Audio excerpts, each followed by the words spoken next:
Hi everyone, so today in this video I'm gonna show you how to make our player move to the right and to the left. It is a very easy thing to do, it is really not complicated at all, and I'm just gonna show you how we can make it work with some simple lines of code. So for that we need to have some lines of code. So all the codes that are controlling our player movement are located in those 14 lines of code, which is really not too big. And I'm gonna go into details on each of them.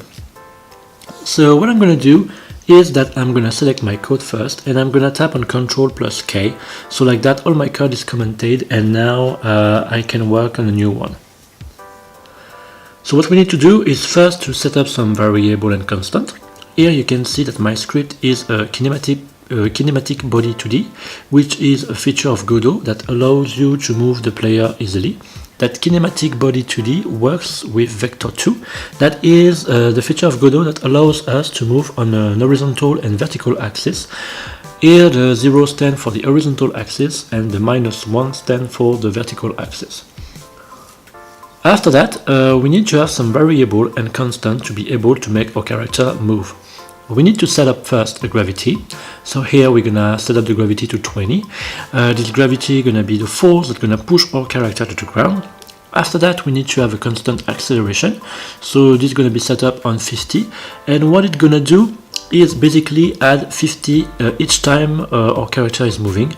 But for using it correctly, we need also to set up a maximum speed, or the speed of our character gonna increase each time it is adding 50 until a point where our character is moving very fastly. So for avoid that, we need to set up a maximum speed to 200, which means our player will stop adding 50 when he will reach the maximum speed, so 200. So once we have set up that, we need to have a function that is called for starting to implement that. So our function is func_physics_process delta. This is what's gonna handle our movement player. And after that, we need to set up the velocity to += gravity. So velocity.y means that we are applying a force on the vertical axis that push our character to be pushed on the floor. And finally, we need to have a variable called friction that's gonna be set up to false, and this is gonna add some friction to our character to give a little bit of resistance. After that, we're gonna set up the command of our character. So for that, we're gonna create an if. Input is action press. We're gonna say UI_right. We close the parenthesis, and this means that when we press on the right key, it's gonna do what we're gonna say to him to do. So here we're gonna say that velocity.x = min. So min means here it is a positive movement. Parenthesis, velocity, after that parenthesis, velocity.x plus acceleration and max speed, and we close the parenthesis. So what we are saying here is that velocity.x, so the velocity of the horizontal axis, gonna have the force that moves our character, that's gonna plus the acceleration, that's gonna add 50 for making our character move. And with max speed, we are saying that we can't go above 200 of max speed, so like that our character moves smoothly at the same pace. So now what we're gonna do is we're gonna copy that and do the same for the left side of our character. But here what we're gonna do is we're gonna say elif because it is a condition. So here we're gonna replace UI right by UI left because we are pressing the left arrow key. And what we're gonna do here is replace min by max, because like we are moving to the left, our positive movement with min become a negative movement with max. And we're gonna also say minus max speed because our left movement is the negative version of our right positive movement. So we need to have the max speed set up to the negative because we want to make our character move to the left. And now if we are running the game, you can see that our character moves to the left and to the right and that he can stop. But he is not flipping when we go to the left, he stays on the right, and we don't want that. We want our player to match the direction where it goes. So we need to implement that in the code as well. So we're gonna do a $sign, then we're gonna say sprite.flip_h = false, which means here that we don't have to flip our character because we are moving right, and so we are already in the right direction.